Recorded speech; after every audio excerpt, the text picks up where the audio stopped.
47 bila shaka ni mwaka mpya, mwaka 2020, leo ikiwa ni tarehe 17 mwezi wa pili mwaka wa 2020. Asante sana kwa kujiunga nasi hapa kwenye kipindi cha Matukio Nyanjani, kipindi ambacho kinatupia darubini kaunti zote 47 na kunasa zile taarifa ambazo zitakuwa zinachipuka. Bila shaka mtazamaji, kwanza kabisa kabla hatujazamia kwenye baadhi ya taarifa ambazo zitakuwa zinagonga vichwa na ambazo tutakuwa tunaendelea kufuatilia kwa undani zaidi, tuweze kuangalia tu baadhi ya taarifa kuu. Kwanza kabisa kwenye taarifa kuu, jopo la BBI litakuwa linafanya kikao na kiongozi wa chama cha ANC Musalia Mudavadi. Kumbuka jopo hili kwa sasa imekuwa katika misururu ya mikutano ambayo yamekuwa yakifanywa na kuwahusisha mashirika mbalimbali ikiwemo wanawake na biashara, ambayo ilikuwa imefanyika wiki jana, mwishoni mwa wiki jana, na vile vile kwa sasa katika taarifa hii ambayo tutakuwa tunaipa ndio tutakuwa tunaangazia kwa zaidi, na ambapo tumetuma mwanahabari wetu ambaye atakuwa anafuatilia kwa undani zaidi. Na swali ambalo labda hapa linaweza likaibuka ni je, kumaanisha kwamba Musalia Mudavadi anaunga mkono jopo la BBI ama ripoti ya BBI? Hizi ndio baadhi ya taarifa ambazo tutakuwa tunaendelea kufuatilia, na kwingineko ni kwamba vijana katika siasa kuzungumza na wanahabari kuangazia hali halisi ya siasa nchini. Vijana hawa watakuwa wanazungumza na waandishi wa habari na kutathmini na kuangalia jinsi hali ya mambo ilivyo. Na kando na hayo, kumbukizi za manusura wa mateso ya Nyayo yatakuwa yanafanyika leo, ambapo Rais Uhuru Kenyatta na kinara wa chama pinzani Raila Odinga watahudhuria. Kumbuka katika lugha ya King'eng'e tunasema commemoration, and also kutakuwa na ile ambayo tunasema watakuwa wanazungumza na waandishi wa habari, tunasema press briefing, kuhusiana na wale victims of wanasema ni wale wa Nyayo ambao ni manusura. Na kwingineko kando na hayo, chama cha Jubilee chasema katibu mkuu wa chama hicho Raphael Tuju yupo hali njema. Kumbuka katibu mkuu Raphael Tuju alikuwa amehusika kwenye ajali wiki jana, na taarifa hii vile vile tutakuwa tunaipa uzito kabisa na kufuatilia kwa undani zaidi tujue kunani. Na kando na hayo, mpenzi mtazamaji, ambazo ni taarifa kuu ambazo tutakuwa tunaendelea kufuatilia kwa undani zaidi, kuna swali ambalo tutakuwa tunakuuliza pale kwenye mtandao wetu wa Twitter. Na je, swali lenyewe ni je, unaunga mkono matangazo ya mauzo ya tumbako? Je, unaunga mkono matangazo ya mauzo ya tumbako? Je, unaunga mkono matangazo ya mauzo ya tumbako? Unaweza kufuatilia mjadala huu kupitia kwenye mtandao wetu wa kijamii. Kwenye Twitter ni @tv47ke, hashtag Matukio Nyanjani, @paukirobi, na vile vile unaweza ukatuma arafa kwa 22047. Je, unaunga mkono matangazo ya mauzo ya tumbako? Taarifa hii, mpenzi mtazamaji, swali hili ndio litaweza kujenga msingi wa majadiliano yetu hapa studioni, ambapo nitakuwa na mwenyekiti wa kudhibiti tumbako humu nchini. Tutakuwa tunajadili kwa undani zaidi kuhusiana na hilo. Na kama nilivyokuwa nimekuarifu hapo awali kwenye taarifa kuu kwamba hili swala la BBI limekuwa jopo la BBI limekuwa likifanya mikutano mbalimbali na kuhusisha mashirika katika maeneo tofauti humu nchini. Ndio taarifa ambayo tutakuwa tunaendelea kufuatilia kwa zaidi. Na siku ya leo kama nilivyokuwa nimekuarifu hapo kwenye taarifa kuu ni kwamba hili jopo la BBI litakuwa linafanya kikao na kinara wa chama cha ANC Amani National Congress ambaye ni Musalia Mudavadi, na kamati iliyoteuliwa kutekeleza na kupokea maoni ya Wakenya kuhusu ripoti ya uwiano nchini ya BBI leo itaandaa kikao na kinara wa chama cha ANC Musalia Mudavadi katika jumba la mikutano la KICC hapa jijini Nairobi. Na lengo kuu la mkutano huo ni kuangazia ripoti ya uwiano ambalo linashughulikiwa na kamati iliyo chini ya mwenyekiti wake Yusuf Haji, ambaye pia ni seneta wa kaunti ya Garissa. Hili linajiri baada ya kamati hiyo kupewa nafasi ya pili kuelekea mashinani. Kwa sasa, mpenzi mtazamaji, nafahamishwa tutaweza kuungana na mwanahabari wetu na kupata picha za moja kwa moja kutoka katika jumba la KICC hapa jijini Nairobi. We know that even the police are supposed to protect us. But now instead of this protection, this brutality comes in. When you talk about insecurity in the universities is when you are going home from Kenyatta University to KM where you reside, and in between there is no protection. So we are saying that if we can have every university attached to at least a police post, we are going to be sure that there are police who will be in patrol at any given time to to help address this issue of mugging and murders in our universities. Thank you. We go to the next one. You know, we have been students also before. But at times when you are exercising your right of picketing, you also do other things. Maybe you can answer that later. Yeah.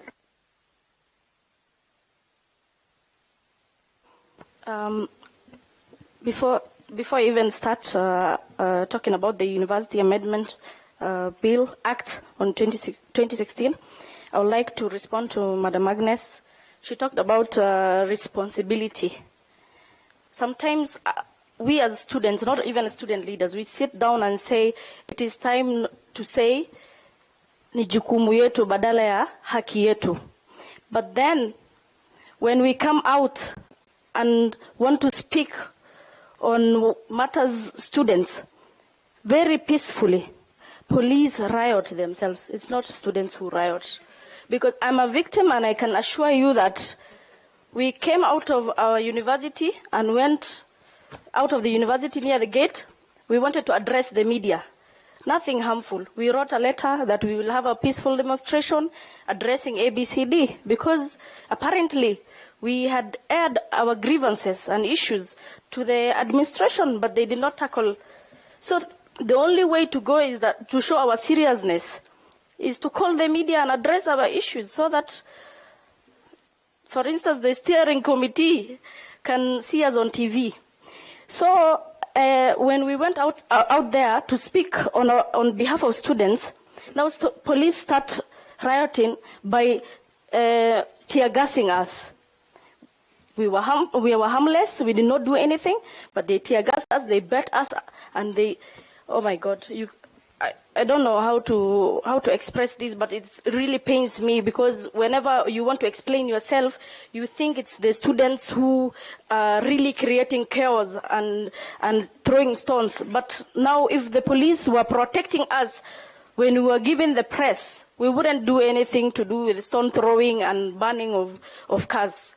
So we have decided, in the spirit of BBI, that it is time to say ni jukumu yetu, and we work for our country, but then you will also have to help us put these things in order.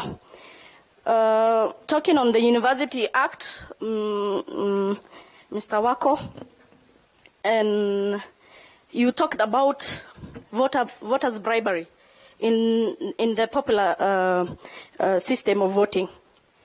It is even easier to bribe a number of delegates than the whole institution, because you're dealing with more than thousands of students.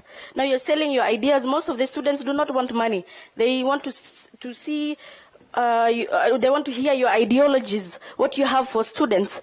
But when you have a group of delegates going to vote in and student leaders that maybe we are not happy with. I mean, they force leaders on us, because you take the group of delegates, take them for nyama choma, buy them few drinks, and give them money, or you should vote fulani. So, Mr. Wako, it is easier to bribe delegates than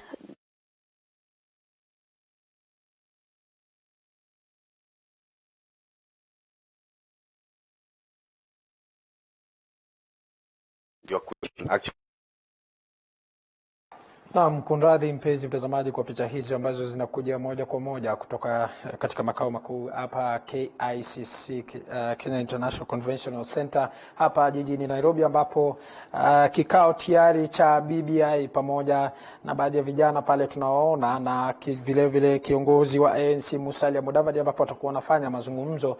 Na mimi swali ambalo nilikuwa najiuliza ni je, kumaanisha kwamba kinara upinzani kinara wa chama cha ANC Musalia Mudavadi anaunga mkono ripoti ya BBI? Sijui maoni yako ni gani. Nambari yetu ya rafa ni 22047. Unaweza kutuma rafa na hapa studio nitakuwa nasoma. Kumbuka vile vile unaweza kufuatilia kipindi hiki cha Matukio Nyanjani kupitia kwa tovuti yetu ambayo ni www.tv47.co.ke, na kwenye mtandao wa Twitter ni @tv47 KE. Bila shaka mpenzi mtazamaji, tutakuwa tunafuatilia kwa undani zaidi taarifa hiyo, lakini kwa sasa wanafunzi tukivuka katika kaunti ya Kiambu ambapo wanafunzi wanaosomea shule ya msingi ya Mwihoko katika eneo la bunge la Ruiru wamekuwa wakitembea kwa umbali wa kilomita 3 kila siku kwenda shuleni, huku shule hiyo ya msingi ikiwa na msongamano mkubwa wa wanafunzi na uhaba wa bidhaa za msingi, huku idadi ya wanafunzi ikiwa zaidi ya 1700. Ujenzi wa shule mpya ya msingi eneo la Mutuya unatarajiwa kuleta afueni kwa wanafunzi na wazazi, na vile wameupokea kwa shangwe kuu. Mwandishi wetu kutoka kaunti ya Kiambu Weru Mwangi ana taarifa hiyo kwa kina. Kwa kipindi kirefu watoto kutoka katika eneo la Mutuya Roiro wamekuwa wakitembea kwa umbali wa kilomita 3 kila siku kwenda katika shule ya msingi ya Mwihoko kukidhi haja yao ya masomo, wakati mwingi ikiwabidi wazazi kuacha kazi zao asubuhi na kupeleka wanao wachanga shuleni. Ila sasa wingu la matumaini limetanda kufuatia kuzinduliwa kwa ujenzi wa shule ya msingi eneo la Mutuya hapo jana na mbunge wa Roiro Ng'ang'a King'ara, jambo lililopokelewa kwa furaha kuu na wazazi. Nashukuru sana siku ya leo, ni sababu tumeona kuna shule itaanza hapa Mutuya. Tunashukuru MP wetu Honorable King'ara sababu ya kutuletea shule hapa karibu na sisi. Ni maana watoto wetu walikuwa wanatembea mbali sana. Tulikuwa tunabidi tunaacha kazi zetu saa asubuhi kwanza tuwapeleke shule sababu wana walk a long distance. Kulingana na wazazi wa eneo hili, idadi kubwa ya watoto waliokuwa wanajiunga na darasa la kwanza walilazimika kubakia nyumbani kwa kukosa nafasi katika shule ya msingi ya Mwihoko kufuatia uhaba wa madarasa na msongamano mkubwa uliopo shuleni humo. So tulikuwa this year kule Mwihoko Primary tulikuwa tumepeleka 1500 students for the interview because of the schools that have been closed huku zile za public hazijafikisha standard. Zikafungwa primary 3 hapa za academy. Sasa we had gone 1500 students to do the interview so that we can seek vacancies from Mwihoko. Lakini there were only 55 vacancies out of 1500. So hawa watoto wengine wote wako nyumbani. And it's true sababu hata sasa hivi ukiangalia utaona watoto wengine wamekuja huku hawa.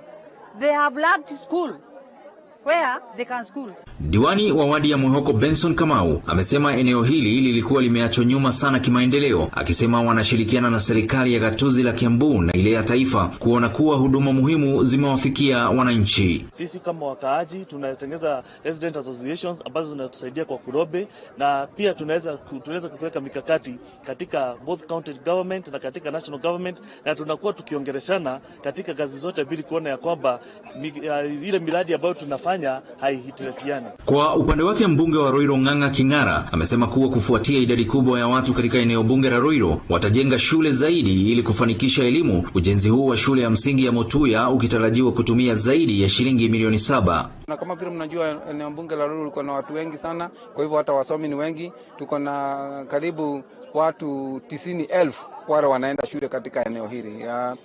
Na kwa kuwa na huo wingi wa watu ikawa changamoto sana, na tukaona ni vizuri kuanzisha mashule mapya, na kitambo muhula wangu uishe mimi niko na uhakika tutajenga mashule mapya 3, hii ikiwa moja yake.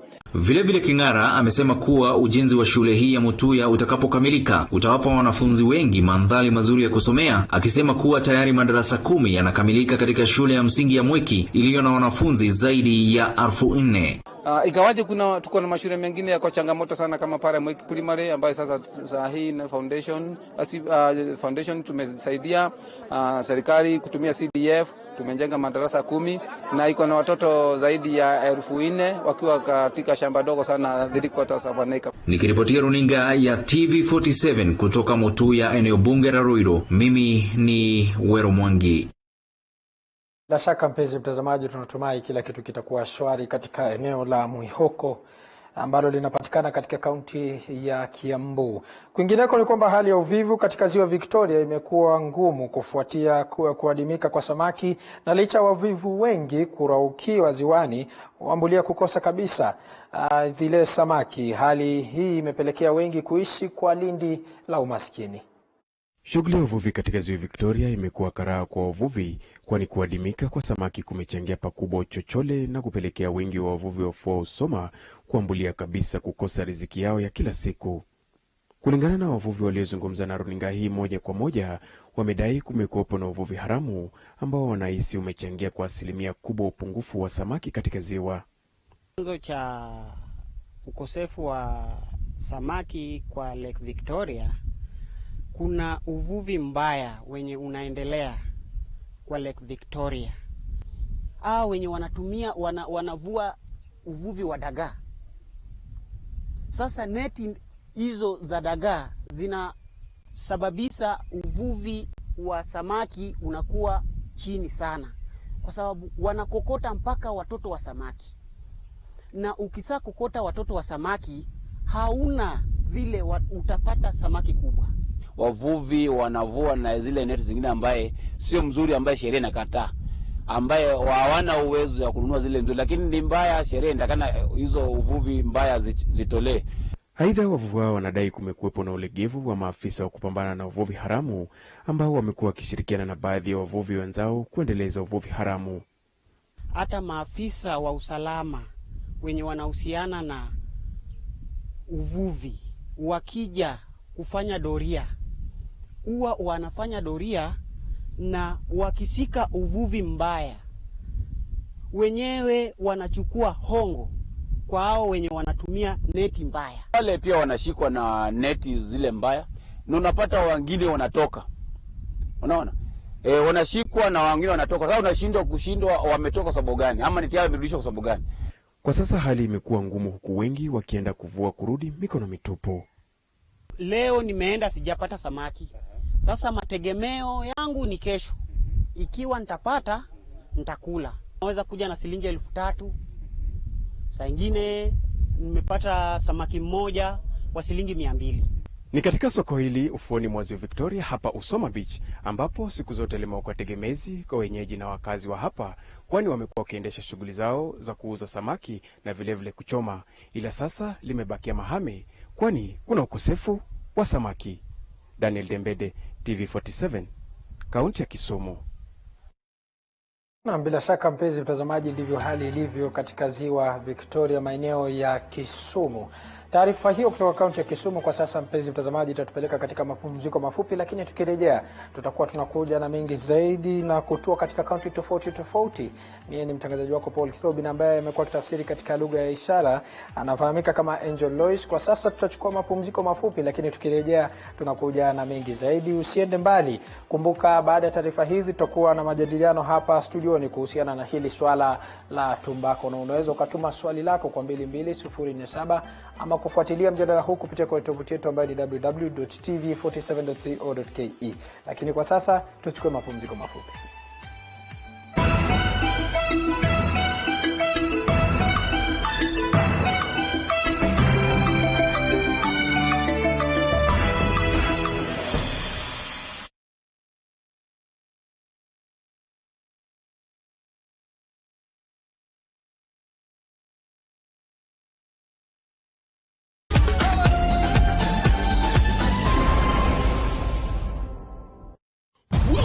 Exciting world of M-Truck Solutions, your trusted provider for bulk SMSs. We also offer API integrations for all your communication and payment needs. We also provide you with tailor-made payment getaway solution to receive and disperse cash quickly, affordable and securely. Let us expand your reach and connectivity on USSD, SMS and voice today. Call us on 0723 030 030 or email hello@mtruck.limited.co.ke. For more details, visit our website www.mtrucklimited.co.ke.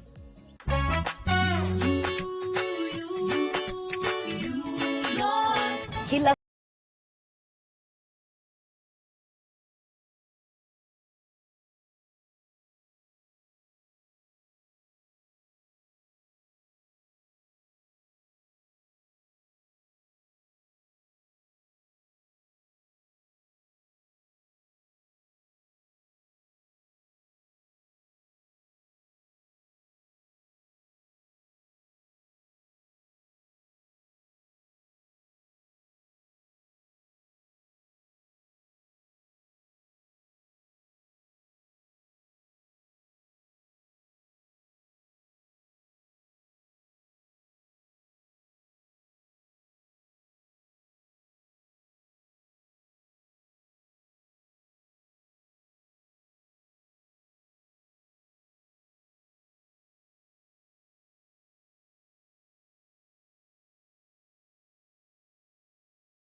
cha Matukio Nyanjani, kipindi ambacho kinatupia darubini katika kaunti tofauti tofauti na kunasa zile taarifa ambazo zitakuwa zinachipuka.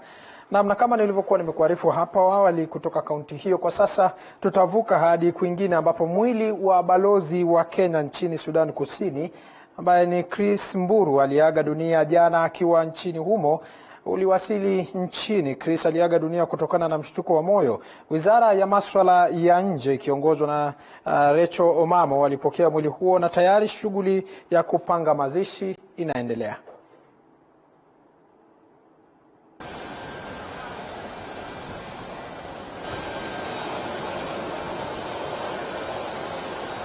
Ambassador Mburu, of course, as you may know, has had an outstanding career, having worked for our government for a very long time.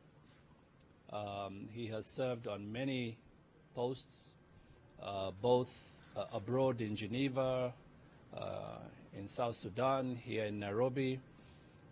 He has worked for our various security services, and most recently was Director for Intelligence before he then was deployed as ambassador to South Sudan. We lost him yesterday. He had just returned home. As you know, the president of South Sudan was here last week, so he had come on duty, and he was just returning back to base when unfortunately he experienced breathing problems and rested. We have lost a great ambassador. We have lost a very dedicated officer of the government of Kenya who has shown exemplary service for over 30 years. It is a very sad day for us. Naam, tukiachana na hayo, kwingineko ni kwamba bodi inayosimamia bima ya kitaifa ya NHIF imejitokeza leo kupinga madai yaliyochapishwa katika vyombo vya habari. Na kwa mujibu wa bodi hiyo, kesi za ufisadi zinazozungumziwa kwenye vyombo vya habari ni za miaka ya awali ya tangu mwaka wa 2012. Hata hivyo, bodi hiyo imesema kuwa ikishirikiana pakubwa na ofisi ya mkurugenzi wa mashtaka ya umma kuhakikisha kuwa wanaoshukiwa wanaotumiwa kushiriki ufisadi huo wanafunguliwa mashtaka. Na baada ya bodi mpya kugundua kuwa kuna utepetevu katika matumizi ya fedha, waliomba waziri wa afya anayeondoka Cecily Kariuki kuingilia kati ili kudhibiti mzunguko wa fedha katika NHIF. Inasubiri bilioni 40 kutoka Benki ya Dunia ili kukimu mahitaji yake. Having noted prevalence of fraud, the fraud we face here, which is part of the things we are fighting, abuse and wastage in NHIF benefits, the NHIF Board of Management has implemented a centralized online pre-authorization platform.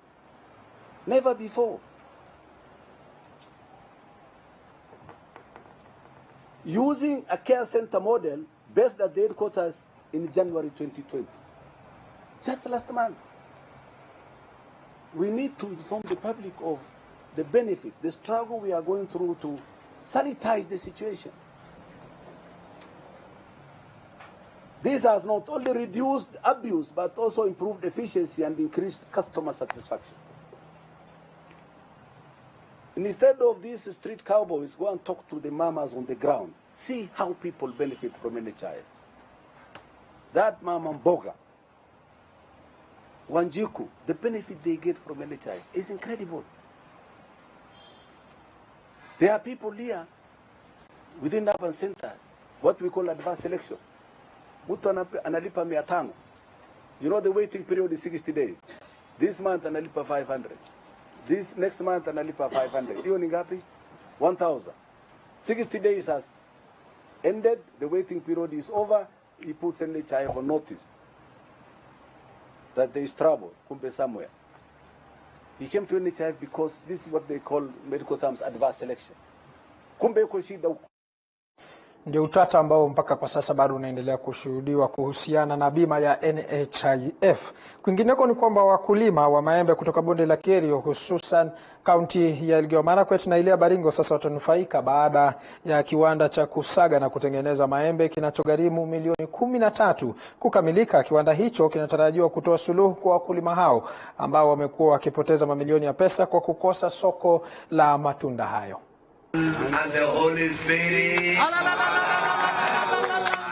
Wakulima hao ambao mara nyingi huhangaishwa na utovu wa usalama bondeni ambapo jamii zinazohasimiana wamekuwa wakiibiana mifugo katika maeneo ya Kerio Valley, sasa watapata soko kuu la mauzo ya bidhaa yao.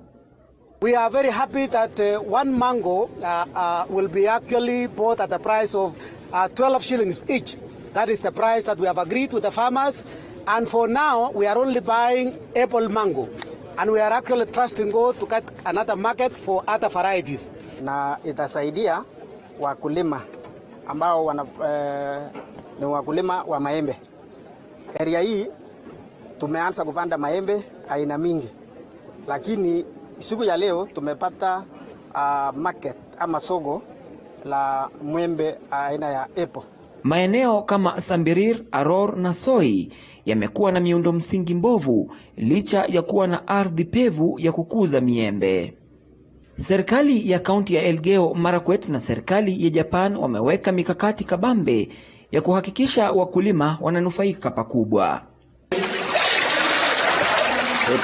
I'm working with CES of the agriculture and the other ministries to start exporting Kenyan fruits, including avocado and other fruits to Japan. Encourage our farmers as they go to public participation allocating the county resources, they need to allocate more money to value addition. And we've seen the dry area, it costs less than 5 million shillings. So sometimes we just look for partners and yet we have the money as county government. So we are now so sure that the people of Kerio South, Kerio Valley in general, and even Baringo will have the market for mango. Calvin Chitwa, TV47, County ya Elgeyo Marakwet. Ujio wa kiwanda cha maembe, wengi watakula maembe sana, na sijui ni wangapi ambao wanakula matunda katika Kenya kwa sababu inasemekana kwamba matunda huongeza damu mwilini. Na kwingineko ni kwamba Umoja wa Jamii ya Afrika Mashariki EAC wakishirikiana na washikadau mbalimbali walizindua mradi wa takriban euro milioni 40. Viongozi wa Umoja wa Afrika Mashariki wamehoji kuwa mradi huu utasaidia pakubwa ili kutatua changamoto za mabadiliko ya hali ya tabia humu nchini. Katibu wa kudumu katika Wizara ya Uvuvi amedai kuwa serikali itashirikiana kwa ukaribu zaidi ili kuzuia uchafuzi wa Ziwa Victoria. Washikadau mbalimbali humu nchini wameanzisha mchakato wa kusafisha na kulinda viumbe wanaoishi ndani ya Ziwa Victoria. Kwenye hafla ya uzinduzi wa mpango huo unaoendeshwa na Umoja wa Jamii ya Afrika Mashariki EAC, takriban euro milioni 40 zimetengwa ili kufanikisha mradi huu. And this project is being supported by the European Union and the Federal Republic of Germany through KfW. This is a very important activity for the community, to which the two partners are allocating about 40 million euros. It is about make sustainable and efficient use of our natural resources. Lakini vile nimesema ni kwamba hizi ni hela za mwanzo tu. Baadaye tuna wataalamu ambao watatusaidia kutengeneza zile project ambazo tunaita pipeline project ambazo zitakuwa ni kubwa. Kwa hivyo ni uhusiano ambao tunaona kweli utatusaidia sana katika utumizi wa maji katika Ziwa Victoria, na hasa madhumuni ya mradi huu ni kuwezesha kusafisha ziwa letu, kwa sababu shida zote ambazo tuko nazo za ziwa kutokana na mambo yale ambayo yanafanyika kwenye catchment area. Kulingana na viongozi wa Umoja wa Afrika Mashariki, wamehoji kuwa mradi huu utasaidia pakubwa kutatua changamoto za mabadiliko ya tabia nchini. Na mradi kama huu ya kwanza ni kwamba utajaribu kuongeza uhifadhi wa maji. Kwa sababu jambo moja la mabadiliko ya tabia nchi ni kwamba hivi karibuni tumeona kumekuwa na athari ya mafuriko, na baada ya mafuriko kutakuwa na janga la ukame. Na kwa hivyo huu mradi, changamoto moja ambayo itakuwa ikiangazia ni kwamba itasaidia nchi kuja na mikakati ambayo itasaidia uwekezaji wa maji. Kwa upande wake, katibu wa kudumu katika Wizara ya Uvuvi ameshikilia kuwa wao kama serikali watashirikiana ili kuzuia uchafuzi zaidi wa Ziwa Victoria. We expect that there will be high investments, targeted investments under this program, which will lead to reduction of effluents in this lake. And that is our desire, because we would like this lake to remain clean. Eldembede, TV47, kaunti ya Kisumu. Naam, safi kabisa. Taarifa hiyo kutoka kaunti ya Kisumu kwa sasa itatupeleka katika mapumziko mafupi, lakini tukirejea tunakuja na mengi zaidi. Mtazamaji, usiende mbali, ikiwemo kuhusiana na mjadala na pingamizi ya tumbako, kwa sababu vijana wengi sana sasa hivi wanatumia tumbako, na ile hali tumbako yenyewe ina ile matumizi yake ambayo inastahili kulingana na sheria. Bila shaka hapa studioni nitakuwa na wageni, lakini usiende mbali. Nambari yetu ya rafa ni 22047 na unaweza kufuatilia mjadala kupitia kwa tovuti yetu ambayo ni www.tv47.co.ke.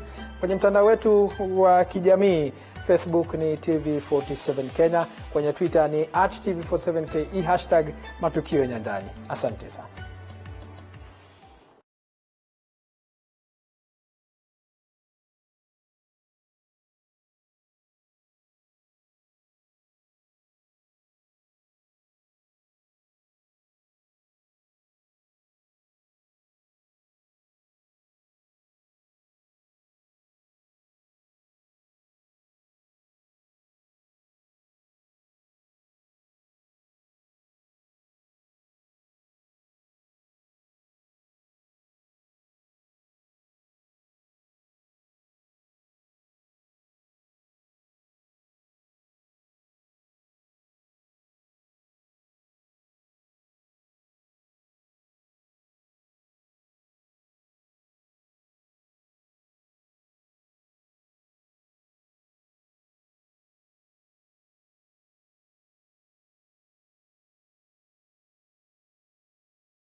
Na asante tena mpenzi mtazamaji, karibu tena kwenye awamu nyingine ya kipindi cha Matukio Nyanjani, na kwa sasa tutavuka hadi maeneo ya Busia ambapo vikundi 18 vya wakulima wa ufugaji kutoka wadi ya Buruma wamepewa mafunzo jinsi ya kufuga ng'ombe wa maziwa ambao wanatarajiwa kwa vikundi hivyo mwezi huu, huko swala la utunzaji na malisho wa ng'ombe hao likiwa changamoto, ikikisiwa kuwa mbungo ni wengi katika kaunti ya Busia. Sawa. Nadhani.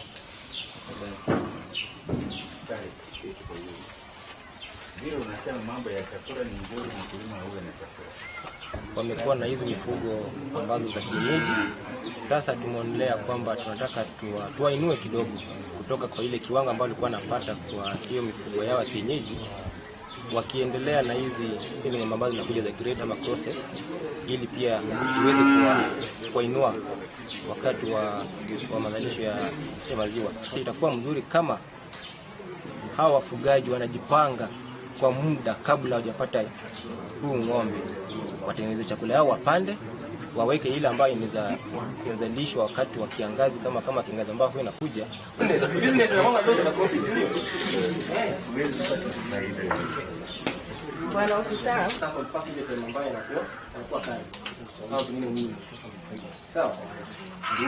It is not how much you have, it is how little you have and how you use it. Sasa nakaribisha maswali. Mwaka wa fedha iliyopita 2019-2020 niliweka takriban milioni 1,800 kwa minajili ya kununua ng'ombe wa maziwa, kwa sababu ningependa wakaaji wa Busia sana sana wa Buruma pia wakuwe na hiyo harakati ya kufuga ng'ombe wa maziwa. Sababu gani? Kueneza uchumi yao katika vyama vyao. La pili, pia kuna mashini ambayo inajengwa pale Murende, na mashini hiyo ni ya kutengeneza maziwa na pia kusupply nyama, so that tuchukue hii advantage sisi pia kama watu wa Buruma kueneza uchumi yetu kwa minajili ya kufuga ng'ombe wa maziwa. Atakuwa anaifunga kama hii ng'ombe nilipewa hata kama iko na miti.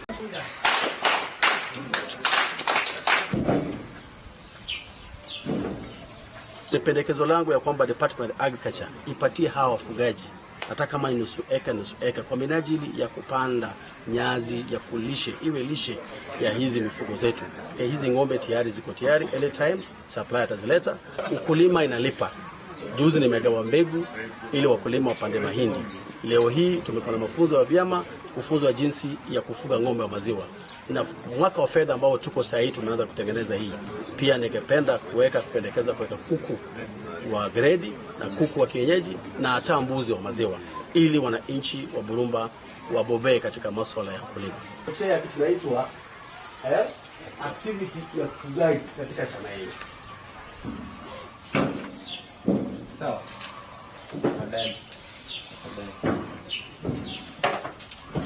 Maziwa mengi ambayo tunatumia hapa saizi katika Buruma na hata Busia County as a whole, yote yanatoka Uganda side. Na hatuoni ni kwa nini Waganda watushinde katika ufugaji, ile hali weather yetu ni sawia na yao na uwezo pia tuko nao. Kwa hivyo ni kuwapa tu mafunzo, kuwapa tu support. Hawa ni wakulima na wanabidii sana.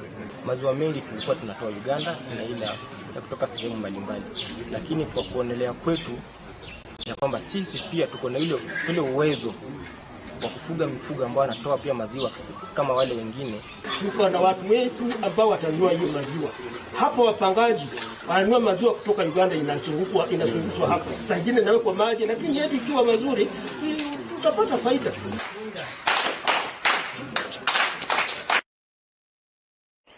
Naam, safi kabisa mpenzi mtazamaji, karibu tena kwenye awamu nyingine, na kama nilivyokuwa nimekuarifu hapo awali kwamba tutakuwa na majadiliano hapa studioni, na majadiliano yetu hapa studioni itakuwa ni kuhusiana na hili swala la matumizi ya tumbako kunradhi.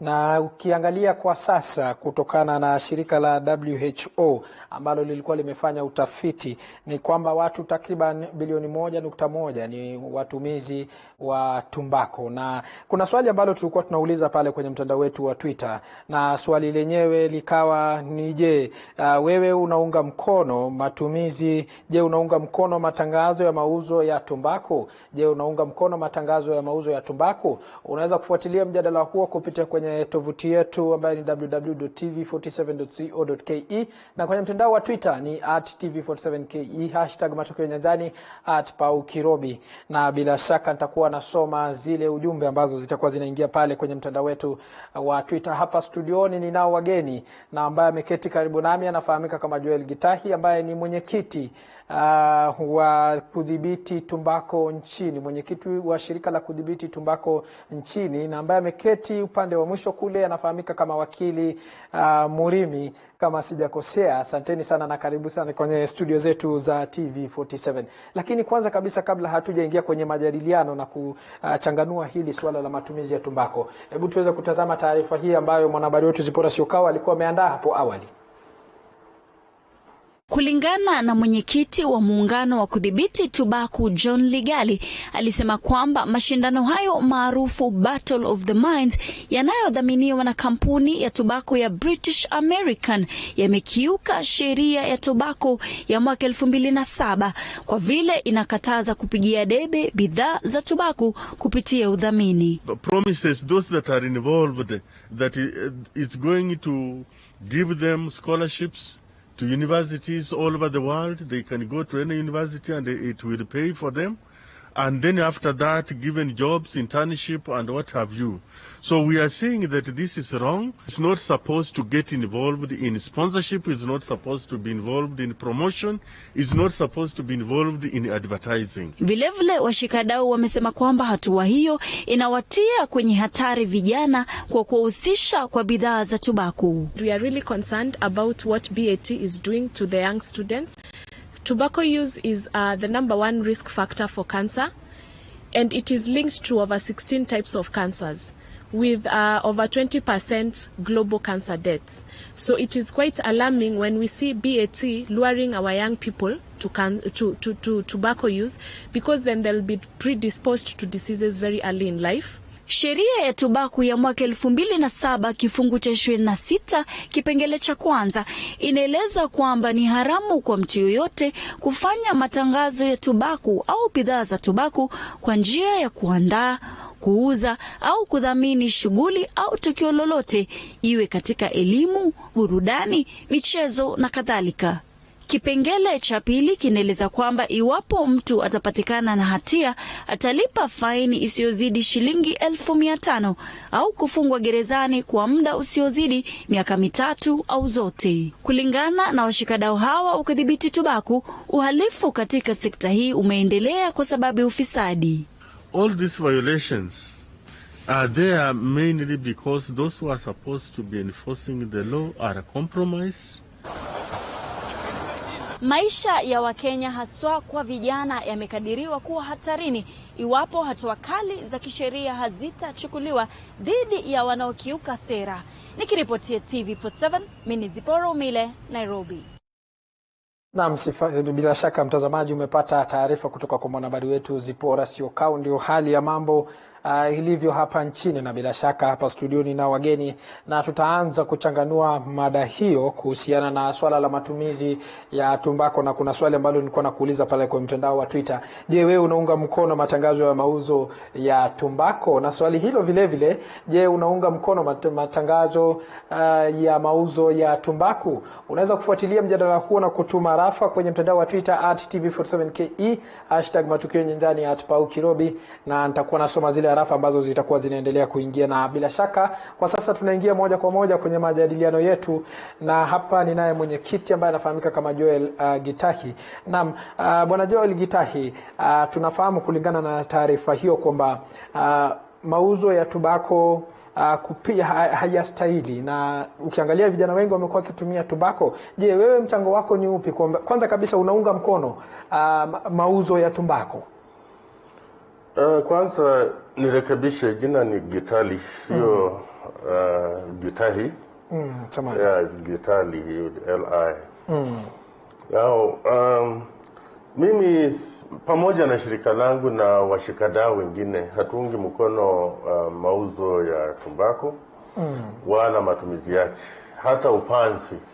Chochote kinachohusiana na tumbako tunasema hapana, kwa sababu madhara ni makubwa zaidi kuliko faida.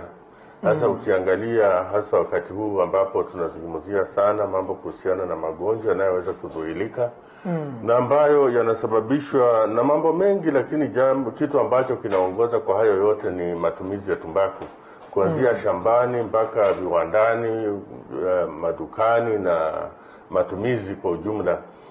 Shida ni nyingi zaidi kuliko faida. Kwa hivyo tunasema kwanza ndoto yetu ni kuwa na tobacco free Kenya. Yeah. Unapozungumzia hilo ni kumaanisha kwamba viwanda hivi vya tumbako vibanduliwe, vitolewe kabisa? Hata vikitolewa litakuwa ni jambo bora zaidi, kwa sababu havina faida kwetu, vina hasara. Kwa maana hata uchunguzi unavyofanywa ni kwamba kwa kila shilingi moja tunayoipata kutoka kwa makampuni ya tumbaku, tunatumia shilingi 3 ama 4 zaidi kukabiliana na madhara ambayo yanasababishwa.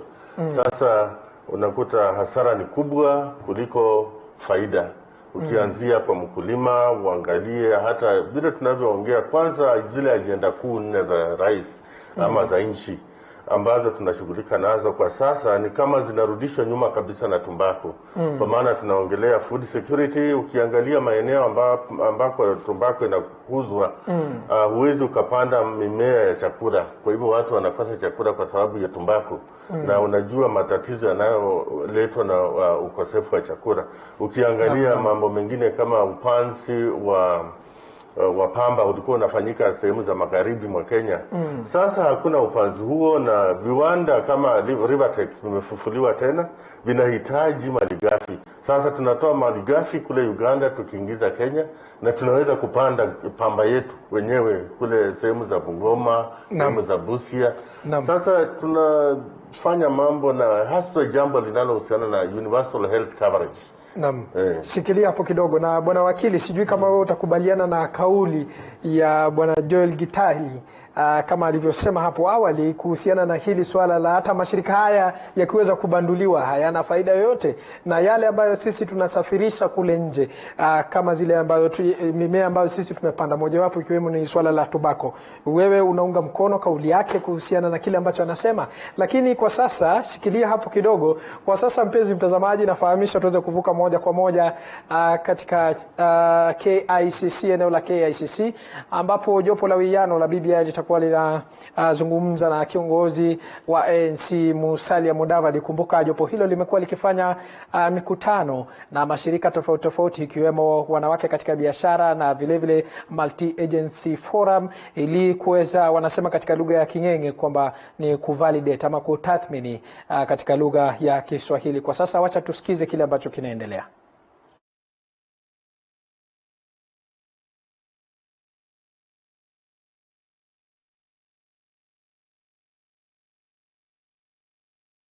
Thematic areas, namely electoral justice, peace and cohesion, the economy, environment and climate change, and governance. So let me start with the issue of electoral justice. Amani National Congress supports the principle of one man, one vote, and the equality of that vote. In order to achieve electoral justice in Kenya, we must be deliberate about making IEBC autonomous and truly independent, and with sufficient capacity to discharge her functions. Towards this end, there are other recommendations, such as obtained in the Kriegler report, but allow me to state key interventions that are needed. 1, provide adequate funding to IEBC to ensure that it performs its constitutional obligations, just like other commissions. The funding of IEBC should be drawn directly from the consolidated fund to avoid executive mischief. 2, hold IEBC accountable in its mandate, especially of continuous voter and civic education. This will clarify expectations, diffuse suspicions, and empower the voter to effectively carry out their civic duty. 3, the composition and size of IBC should be drawn from qualified Kenyans with the requisite competencies and command the trust of Kenyans to deliver on free, fair, and credible elections. 4, IEBC must be compelled to publish full election results within the election petition period as a measure. This includes the total number of registered voters, votes cast in favor of each candidate, spoiled votes, and other details that are usually not readily available. Let me move to the issue of peace and cohesion. Durable peace does not come automatically, but it is a product of social, economic, cultural, political, environmental, and religious justice. In order to achieve this, we propose the following. 1, deal with impunity in which the rule of law has collapsed and people have become a law unto themselves, without the restraining fear of consequences. Address the democracy deficit by ensuring that we do not build one bridge as we destroy others. Basically, we must not create an impression that you're bringing one community on board and at the same time evicting another community. Put closure to our painful past and use the lessons learned to build a stronger future for all of us. We cannot continue to dwell on the past. The future awaits us. Let me come to the issue of the economy. And I will pose some rhetorical questions that are very fundamental. Is the economy working for Kenyans? Is it creating jobs for the Kenyan youth? Is it encouraging the farmer? Is the tax regime in Kenya fair to the common mwananchi? These and many others questions are the ones that need to be answered if we are to achieve shared prosperity. Let me flag a few issues. 1, public debt management. ANC is gravely concerned that with the country's state of debt. This is the highest and most burdensome debt book in our history since independence, and it is almost unmanageable. There is an urgent need to re-examine our debt portfolio with a view of renegotiating the terms to favorable repayment terms. The relationship between the National Treasury and the Public Debt Management Office as it stands today is incestuous.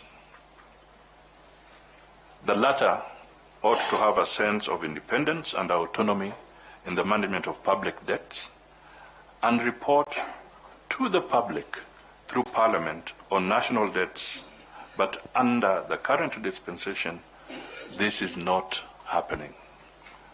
It is half-hearted. So what do we propose as ANC? We propose that there should be the establishment of an independent public debt management authority with clear objects and functions, chief of which shall be managing public debt at national and county government levels. Mr. Chairman, I am happy to say that ANC is in the process of drafting legislation to implement this, and we ask the support of the committee. 2, we should put in place proper disclosure mechanisms where members of the public are periodically, perhaps even religiously, informed on the state of public debt, the loan agreements, the terms of the loan, and the state of the loan. All these continue to be shrouded in secrecy. And I'm sure all of you are now aware our public debt is running into trillions of Kenya shillings. It has serious implications. Let me say something about the tax regime. ANC strongly feels that the tax regime has become punitive, extractive, and non-responsive to spurring economic growth and job creation. This is fueled partly by corruption and the burdensome public debt I've talked about. As ANC, we recommend that the government should take deliberate steps in putting in place strategies for expanding the tax base, commensurate with the growth of the economy. 2, addressing the ease of doing business so that the economy can grow on a continuous basis. 3, wastage, corruption, and wastage in government. One of the main threats to an economy that works for all is corruption. Unfortunately, the fight against corruption has been hampered by weak institutional framework and lack of political goodwill. In order to address corruption, we propose the following. Ensure adequate funding to the judiciary and investigative offices and the offices of the prosecutor and other related offices. Conduct continuous and random lifestyle audits. 3, strengthen the asset recovery mechanisms so that there is immediate but just seizure of any wealth that is not consistent with public declarations when returns are filed. This will improve the accuracy and quality of those returns. Mr. Chairman, let me just highlight, when we talk of the judiciary, for instance, you look at the numbers, maybe you've had access to them. We are having cases, and I'm sure there are lawyers here like Paul Mwangi, where if you have an issue as a land case today, and you went to the land, the bench that deals with the land matters, they are likely to give you your hearing date or your mention date in the year 2021. Because you want to handle some land matter for your client. Now, this is a crisis. Land is an integral part of our economy. So if somebody who has a dispute or has an issue with a land matter, maybe the bank wants to have it as collateral and so forth, but you're being told we can have your first hearing in 2021. What are we telling Kenyans? These are very serious issues, and they need to be addressed. That is why people are committing suicide on some of these. Let me focus again on an issue that it just needs re-emphasizing because it already exists within the context of our Constitution. Youth and job creation. Article 55 of the Constitution of Kenya states that the state shall take measures including affirmative action programs to ensure that the youth have access to relevant education and trainings, have opportunity to associate, to be represented and participate in political, social, economic, and other spheres of life, access to employment, and are protected from harmful cultural practices. Mr. Chairman, this is an area that needs to be properly activated.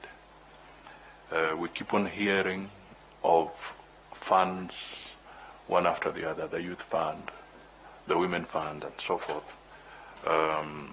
But at the end of the day, you still find that access to these funds is still not within the reach of the young people. this is something that needs to be seriously addressed. And these are what you might call administrative and policy-oriented aspects. They may not necessarily, some may require additional legislation, but they need to be actualized. So we propose that the government enhances its programs of attachment and internship policy through the National Industrial Training Authority to prepare the youths for the job market.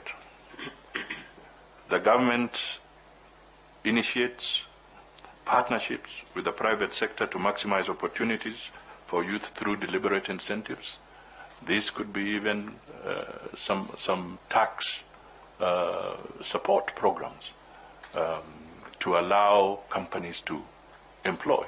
If you employ a certain number of young people, maybe there can be a tax benefit that can be developed to allow the more companies to benefit from that tax and in the process to employ more young people.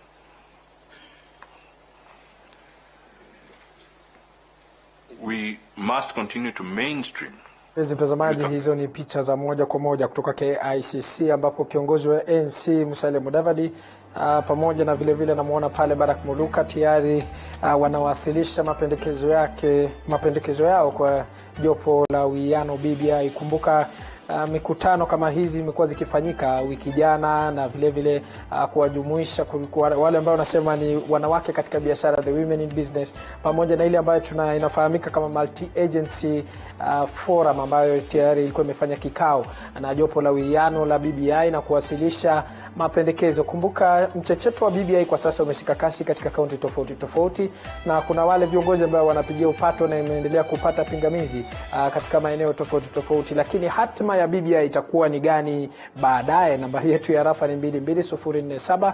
Unaweza kutuma arafa yako kuhusiana na hilo swala la mchecheto wa BBI. Na kwa sasa mpenzi mtazamaji, tutachukua mapumziko mafupi, lakini tukirejea tutakuwa tunarejea na mada yetu hapa studioni kuhusiana na matumizi ya tumbako. Usiende mbali.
Naam, karibu tena mpenzi mtazamaji kwenye awamu nyingine ya kipindi cha Matukio Nyanjani, na mada yetu ilikuwa ni kuhusiana na hili swala la matumizi ya tumbaku humu nchini, na hapa studioni ninao wageni ambaye ameketi karibu nami kama nilivyokuwa nimekuarifu.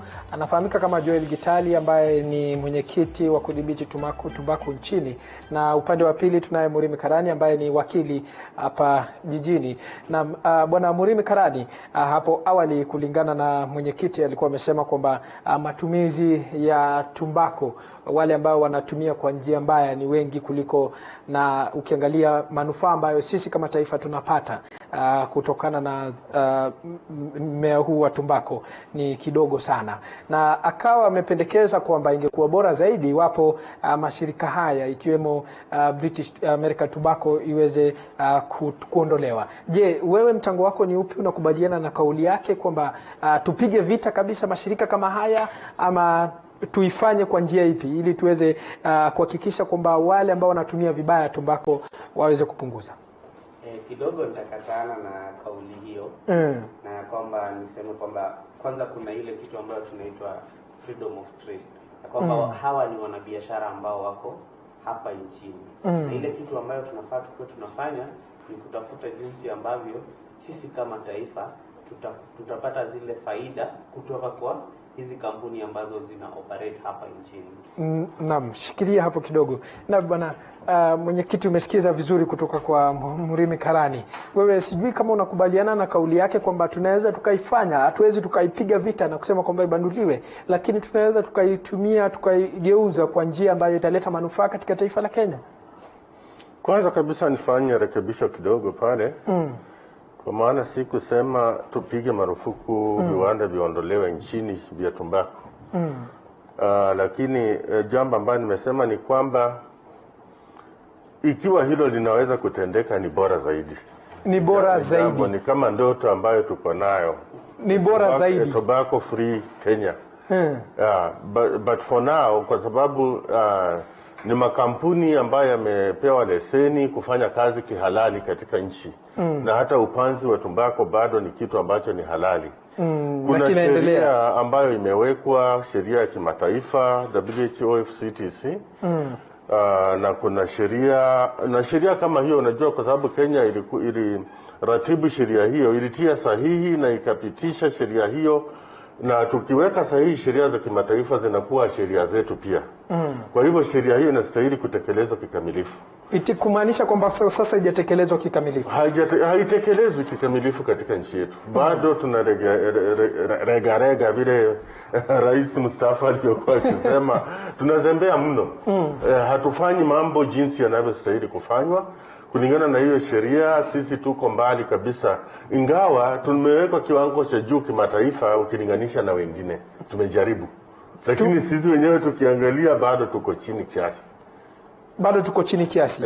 Nyinyi kama shirika mmefanya nini kwa sasa kufikia mpaka sasa hivi ili kuweza kupigana vita na hili swala la tobacco? Tumesaidiana na serikali, na kuna sheria Tobacco Control Act ambayo ipo, ilipitishwa mwaka 2007. Kuna zile kanuni ambazo za kutekeleza hiyo sheria ambazo zilipitishwa mwaka wa 2014. Tumepigwa vita sana na BAT, kuanzia mahakama ya juu tukaingia mpaka mahakama ya rufaa na mpaka Supreme Court, na wakashindwa. Sasa serikali ikapewa ruhusa ya kuendelea, na tulikuwa upande wa serikali, we were enjoined the case. Sasa shida ni kwamba sheria hiyo, na hata kuna shisha ban ambayo pia inastahili kuwa inafanya kazi, lakini tatizo kubwa ni uzembe wa wale wanaostahili kushughulika. Na sio tu uzembe, bali kuna wale wanaozembea, na kama kawaida nchi ya Kenya, mtu akipewa kitu kidogo anaangalia ule upande mwingine. Wale wanaostahili kufanya hiyo kazi wanahongwa, wanawachana nayo.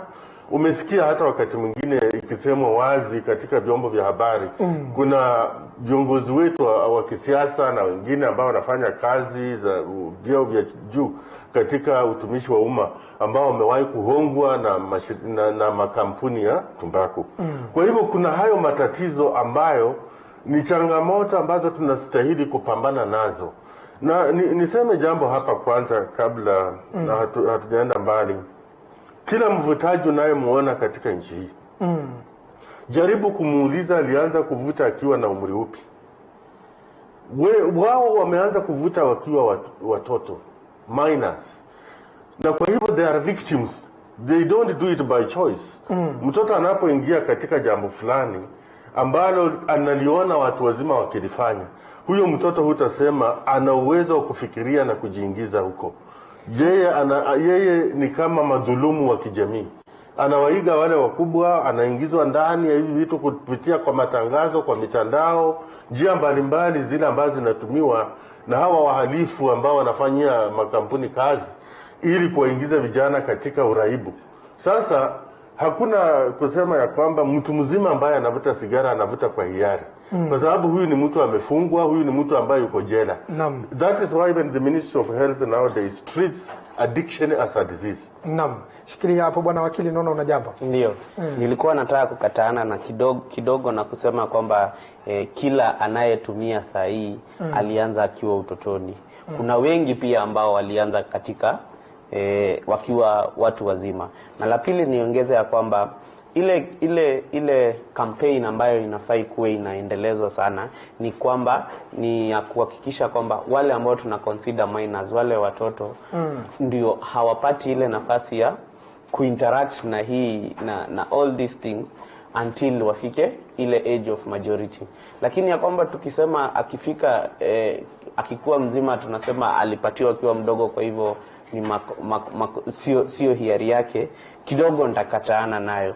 Ya kwamba zile facilities na zile projects ambazo tunafaa kuwa tunafanya ni kwamba kila mtu akiwa 18 na kifika ile age of majority tunaweza kuwa na ile kitu ambayo tunaifanya ku make sure kwamba hana ile addiction ya hizi ya vitu zingine ambazo to us we consider immoral. Na nitasema kwamba kwa sheria tunashindwa sana kufanya kitu ambayo inaitwa ni regularize morality. Sababu ile kitu ambayo wewe unaangalia ikiwa ni mbaya, kwa mwingine sio mbaya vile. Na itakuwa ngumu sana kuweza kuweka beliefs zako kwa mtu mwingine. Ile kitu ambayo tunaweza fanya kama inchi na kama community ni kwamba tuhamasishane kwa madhara, na pia kwa zile vitu ambazo zinaendelea tunaweza tafuta njia ambavyo itakuja kufaidi ile community. Kuna mtoto ambaye amepelekwa shule na mama yake na wazazi wake wanafanya kazi ya upanzi wa tobacco. Wakati unaenda kuambia mtoto kama yule ya kwamba tunafaa hii kitu unafaa uachane nayo, yeye anajua ile pale ndipo anapotoa chakula yake. Na kama ingekuwa na njia ya uhamasishaji ya kwamba wachana na kuvuta sigara sababu ya hii na hii. Lakini unapofika miaka 18 hata ukitumia, wakati unalipa shilingi zako 10 kwa sigara moja, shilingi 4 zinaenda kwa hospitali. Kumaanisha kwamba uhamasishaji hujafanywa kutosha. Kulingana na wewe. Ndio. Bwana mwenyekiti, anayosema wakili ni sawa. Japo kwanza lile ambalo hatukubaliani naye ni umri ambapo mtu anaanza kuvuta sigara. Sidhani umri kama huu wako ikiwa uvute sigara unaweza kufikiria uanze kuvuta. Ikiwa wewe si pungwani. Lazima wewe una kasoro fulani. Uko na kasoro. Na ukimwona tu mtu mzima ambaye ameanza kuvuta sigara, apeleka yeye kwa daktari. Huyo ni mgonjwa. Kwa sababu kuna masuala mengi ambayo inachangia mtu kuanza kuvuta sigara.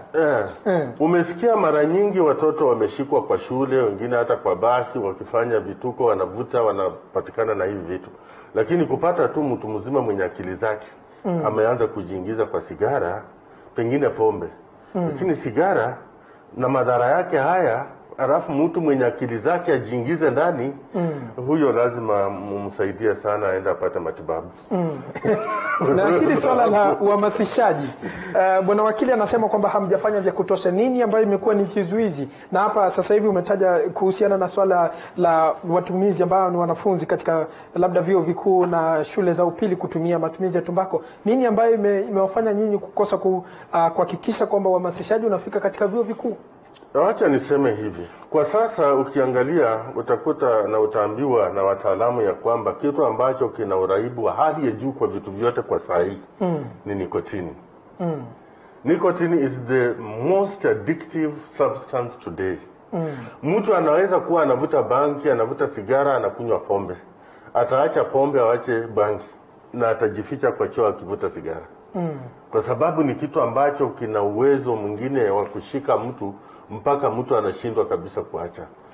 Kwa hivyo watu ambao wanasikia ujumbe kuhusiana na kuacha kuvuta sigara, madhara ya sigara na kadhalika, ni wengi. Tumefanya mambo haya kwa vyuo, tumefanya kwa shule, tunatumia vyombo vya habari kama sasa, makanisani na kadhalika. Ujumbe umefika kila mahali. Muulize kila mtu yeyote, hata mtoto wa darasa la 4 ikiwa anajua madhara ya tumbako, kuna yule atakwambia tumbako inafanya hivi. Ni vitu ambavyo vinafanyika. Lakini jambo ambalo lazima tumejaribu pia kufanya, na nimesema ya kwamba addiction saa hii inakuwa treated kama ugonjwa. Mtu hafurahii. Na vile wataalamu wanavyosema tena, ukimshambulia mtu ambaye anavuta, uonekane wewe ni mkali kwake, anavuta zaidi. Anajiingiza katika jambo hilo kupita kiasi. Na jambo ambalo tunajua ni kwamba wale ambao wanavuta wanastahili kuzungumziwa kwa njia ambayo ni ya upendo. Ujaribu kumuhimiza, hata akitaka kuacha na umkute pia anaendelea, kuna ile relapsing, unaendelea kumuhimiza that you can fall 7 times and arise 7 times mpaka wakati ule atawacha. Lakini si jambo rahisi kuacha. Na pia tujue vile nilivyosema, huyo mtu hata akilipa zile shilingi 4 kutoka kwa 10 vile tunasema, taxation is one of our major weapons.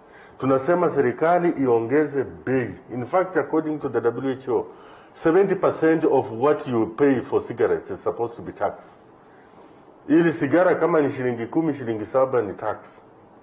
So the higher the tax, the higher the price. Na hiyo inafanya kununua sigara kunakuwa kugumu, na pia zile fedha zinatumiwa pengine kufidia mambo fulani. Na katika sheria zetu za Kenya pia tumeimpose 2% kwa value ya zile sigara ambazo zinatengenezwa, kama ile tunataja kama solatium or solatium compensation kind of tax, sin tax. Kwa hiyo unamaanisha kwamba sheria yetu kidogo haijafika sehemu ambayo inatakikana? Bado hatujafika 100%. Kuna ulegevu hapo. Na bwana wakili, umesikia kwamba kidogo nitachange script kidogo na niseme ya kwamba ni kitu ambayo tunaita strategy. Kwamba ukipata wale wanaouza tobacco, jinsi wanavyo jifikisha kwa wananchi na kuadvertise themselves, inakuwa ni easier kurelate nayo kuliko vile ambavyo mashirika ambayo inakatana na tobacco inajileta. Ya kwamba unapata anavyosema kwao wanachukua addiction kama ugonjwa na wanataka wakuhimize, waongee na wewe uweze kuacha.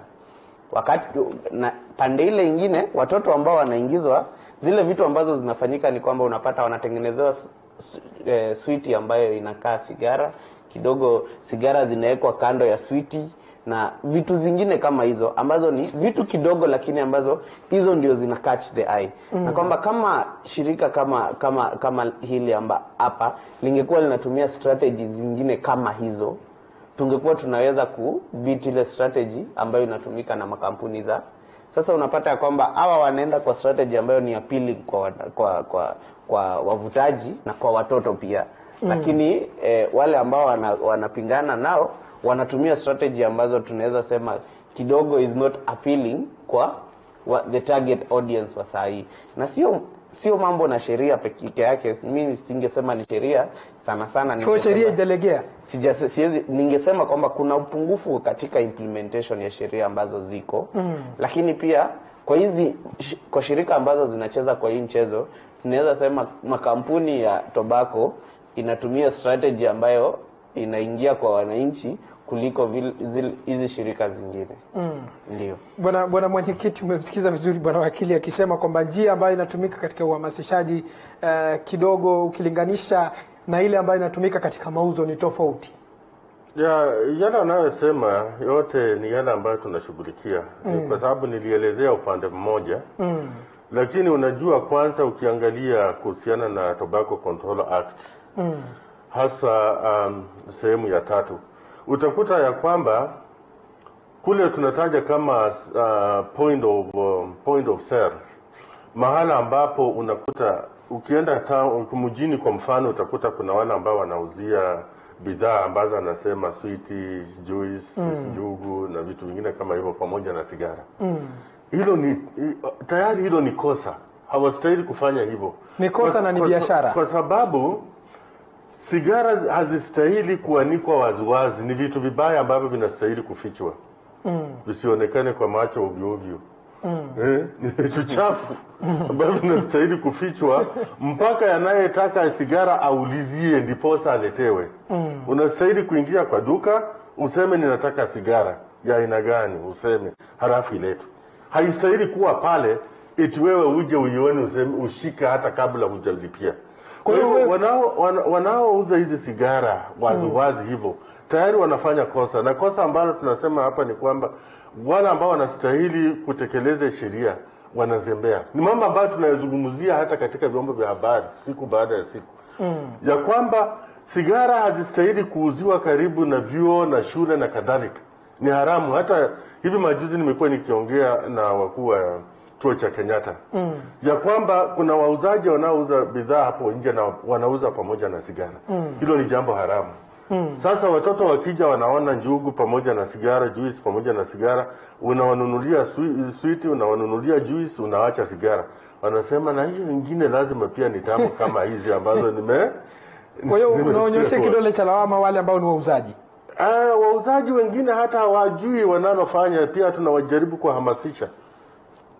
Na wengine wanajua, lakini sasa wanafanyia kazi wengine. Unaona hao watu wenye wanatembea wakiuza pia utakuta wameajiriwa. Na wameajiriwa na wale watu ambao wanastahili kuwa wanatekeleza sheria. Sasa unakuta wale tunataja kama untouchables. Ukishika mtu ni sawa na wale ambao hata wanafanya ulanguzi wa mihadarati. Hao vijana hata wa mitaani wanapozunguka wakiuza banki na nini, ukiwashika unakuta kumbe walikuwa wakimfanyia mtu fulani. Sasa katika jiji letu la Nairobi haswa kuna hata zile sehemu za starehe ambako ukienda saa hii utakuta shisha inatumiwa, inauzwa. Na ukijaribu kuwagusa hao unasikia simu imepigwa. Hata yule ambaye alikuwa anajaribu kuwashika unaweza kushtukia amesimama wima anasema ndio bwana, ndio afande. Kwa sababu hata anapata anaongeleshwa sasa na mkubwa kwa simu. Awachane na vile anavyofanya. Hii ni ishara gani? Ni kina nani ambao labda wanahusika, ama mkono kubwa ni kina nani hao? Kuna watu ambao wengine wana vyeo katika serikali ya kaunti, wengine katika serikali ya kitaifa, na wao wana majumba ya starehe. Kwa hivyo majumba yao hayastahili kusumbuliwa. Wateja waingie wafanye vile wanavyotaka, bora pesa zinaingia. Haya ni mambo ambayo tumeelezwa kwa wingi, na hata wewe ukifanya utafiti. Mengine tunaambiwa na nyinyi wanahabari ya kwamba mbona mambo haya yanaendelea. Hata wakili amezungumzia ya kwamba shisha sasa inaendelea. Shisha haiendelei kwa sababu wavutaji wanapenda shisha. Inaendelea kwa sababu kuna vile tunasema supply and demand reduction measures. Kama hakuna supply utakuta demand itakuwa tena chini, kwa sababu unataka kitu ambacho hakiko. You know, supply creates its own demand. Ukileta tu vitu hata kama watu hawavijui wataanza kuvitumia. Sasa we are supposed to curb that. Na ndio sababu tunasema kila mara haya makampuni yanafanya makosa kuuzia bidhaa za tumbako karibu na vyuo, karibu na shule, na pia kuunda vitu. Sasa ukipatikana na mfuko wa plastiki ambao pengine umeandikwa pale sportsman, unastahili kushikwa ufungwe.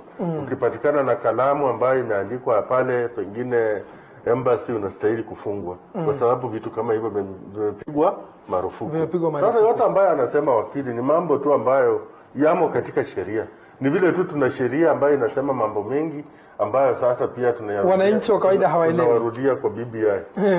Na tutarudi pale kwa strategy. Na nieleze kitu moja.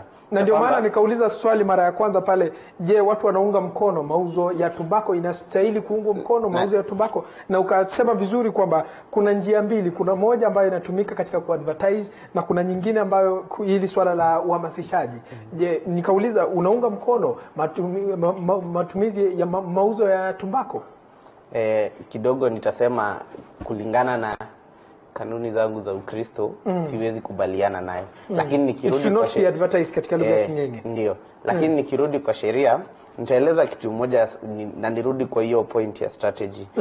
Ya kwanza utapata ni kwamba it's human nature kwa mtu kuenda for ile kitu ambacho amekatazwa. Ni wazi ya kwamba viongozi wetu wa siasa wamekuja mbele ya nchi na kusema walikuwa wanatumia bangi ndani ya bunge. Kitu ambacho si halali hapa Kenya, lakini anaweza sema anyway.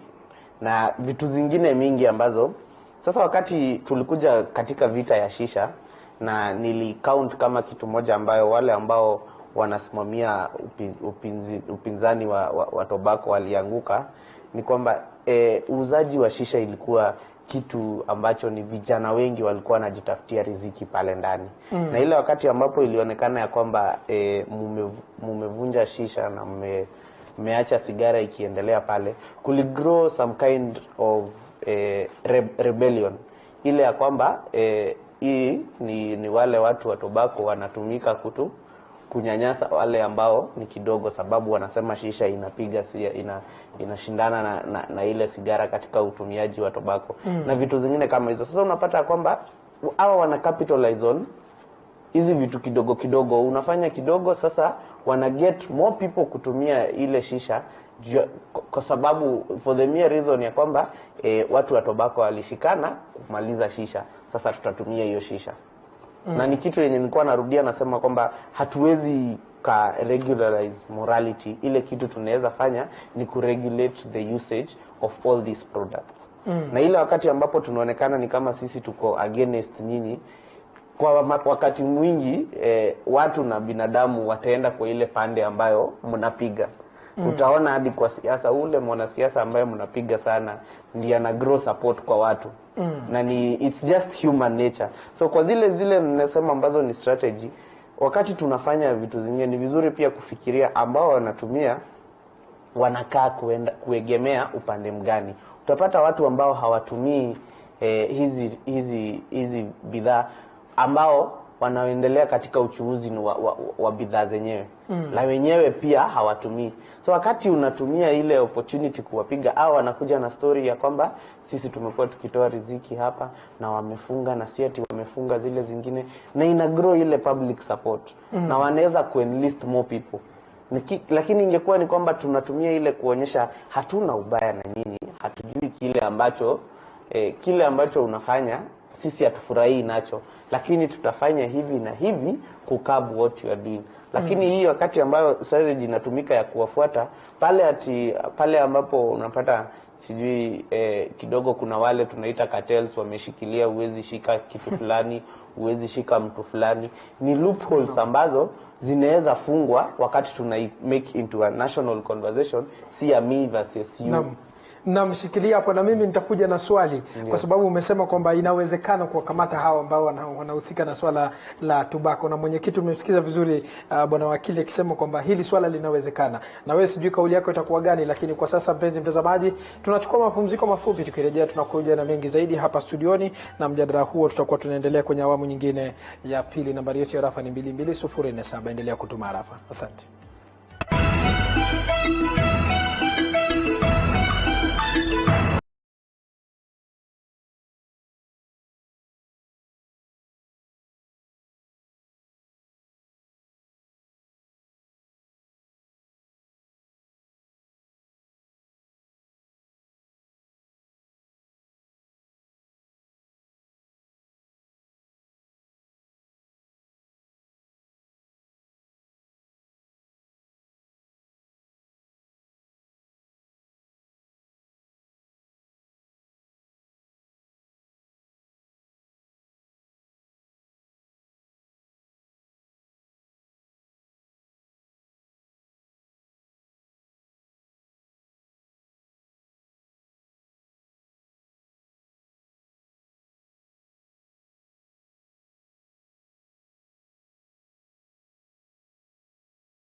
fanya mambo kwa ajili ya manufaa yetu wenyewe tukitumia njia ambazo si halali.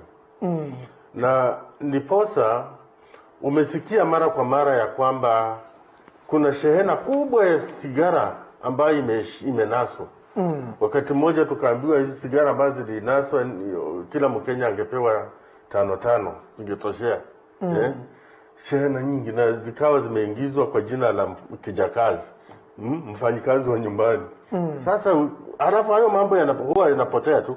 Tunasikia tu hivyo vile unasikia kuna dhahabu, some gold imepatikana mahali, mambo yanaenda hivi halafu yanapotea. No, you see, that is the style that we are operating. Now, ndio unakuta ya kwamba kuna sigara nyingi ambazo zinatoka nje. Kuna sigara nyingi ambazo tunaundwa humu nchini, wanadanganya wanapeleka nje halafu zinarudi tu kwa soko la ndani. Illicit trade is so high. Na mambo haya hufanya sigara kupatikana kila mahali kwa urahisi. Na vile tulivyosema pia ni kwamba wanaohusika ni wale watu ambao wakati mwingine hata ukisema unachukua hatua unakuta ya kwamba hakuna kile ambacho umefanya. Na nikumbusha ya kwamba hata tunapoongelea shisha ni tumbako. Ingawa huwa inaongezwa vitu vingine lakini is basically tobacco. So tukiongea juu ya tumbako, mtu asifikirie tunaongea juu ya tumbako na kuna shisha. Shisha ni tumbako na ni mbaya zaidi hata kuliko ya kawaida, kwa sababu anayevuta huvuta kiwango kikubwa zaidi cha moshi kuliko yule mwingine. Na pia tunapozungumzia haya tujue ya kwamba tukiongea na wale ambao wanatumia, tunazungumzia wale ambao ni victims, wale ambao ni madhulumu ambao wamejikuta katika hali hiyo. Na kulingana na utafiti 60% ya wale ambao wanavuta wanajaribu kuacha uvutaji. 60% hawataki kile wanafanya. Vile wakili anavyozungumza ni kana kwamba hawa watu wamechagua kufanya hivyo. Na hilo ni jambo ambalo nasisitiza ya kwamba talk to addicts. Most of them wanataka kuacha hiyo hali. Si kupenda kwao, kwa hivyo useme wana uhuru wa kufanya vile wanataka. Kwanza hao wana uhuru wa kufanya vile hawataki. Na inawezekana kuwatia mbaroni hawa ambao wanaendesha biashara hizi ambao tunasema ni vicious. Sasa wale ambao wanafanya biashara hizi, ukiangalia mtindo wa Kenya, kuna uwezekano ikiwa tutabadilisha namna tunavyofanya mambo. Lakini tukiendelea vile tunavyojua tunafanya kila wakati, itakuwa ni jambo gumu, kwa sababu wengi wamelia, hata wale enforcement officers especially in Nairobi. Wanaongea hata na sisi, wanatuuliza, is there anything you can help us with? Is there any way mnaweza kutusaidia? Kuna sehemu ambazo hata sisi hatuwezi kuingia. Sasa unashindwa hali itakuwa ni vigumu. Kama hiyo utafanyaje? Itakuwa ni vigumu kukabiliana na hili swala. Linakuwa ni jambo gumu, japo katika zile jitihada tunaweza kiasi, kwa sababu tunasema kwa mfano tulikuwa sehemu ya Kamkunji. Tukawakutanisha maafisa wa polisi pamoja na yule deputy county commissioner na viongozi wa county ambao wanahusika na enforcement. Walifanya huko kazi ambayo ilionekana. Wakafunga hata sehemu ambazo zilikuwa ni za watu ambao walikuwa wanajifanya hawawezi kuguswa. Wengine walikuwa wakiwaambia baadhi ya maafisa wazi, nyinyi hamtaweza chochote, lakini sehemu hizo zilifungwa na zimefungwa mpaka sasa. Kwa hivyo ikiwa mambo kama haya yanaweza kutekelezwa, kuna yule ambaye alikuwa kule ninasahau Tarakaniti, mji mkuu, kuna mji huko Tarakaniti na sahau jina, ambaye alikuwa ni administrator Chuka. Na alisimamisha mambo hayo katika mji huo kwa sababu yeye alikuwa anasimamia huo mji kabisa, lakini alipewa uhamisho akaenda kwingine. Sasa ninalosema ni kwamba tungeendelea kufanya vile waziri wa mambo ya ndani Matiang'i alikuwa ameanza kufanya. Mambo yangekuwa afadhali. Lakini jambo jingine ni kwamba kumbuka, tunaambiwa tu vitu fulani vimenaswa, vitu fulani vimenaswa, lakini wenye hivyo vitu huwa hatusikii wamefanywaje. Tumenaswa vinachomwa. Alafu wale ambao wenyewe unashangaa, na mbona wenyewe wasinaswa wachomwe pamoja na vitu vyao? Wao wanaenda wapi? Wanaachwa ili tena walete vingine. Wanaachiliwa. Kwa sababu huo ni mradi wa watu fulani. Acha tusikie kutoka kwa Bwana Murimi Karani kuhusiana na hili swala la kudhibiti. Kidogo nitatenganisha vitu mbili, ya kwamba kuna watumiaji wa vitu za tobacco na kuna wale tunaita addicts. Na nadhani hapo ndio tunapoteana na mwenyekiti. Ya kwamba the bigger majority ya wale ambao wanatumia products za tobacco, they don't consider themselves kama addicts. Na hao ndio wale ambao wanaendelesha kugrow the business in the tobacco industry. Hata sio wale addicts sana. Ni hawa ambao kwake hajiconsider as an addict na haoni akiwa na shida yoyote.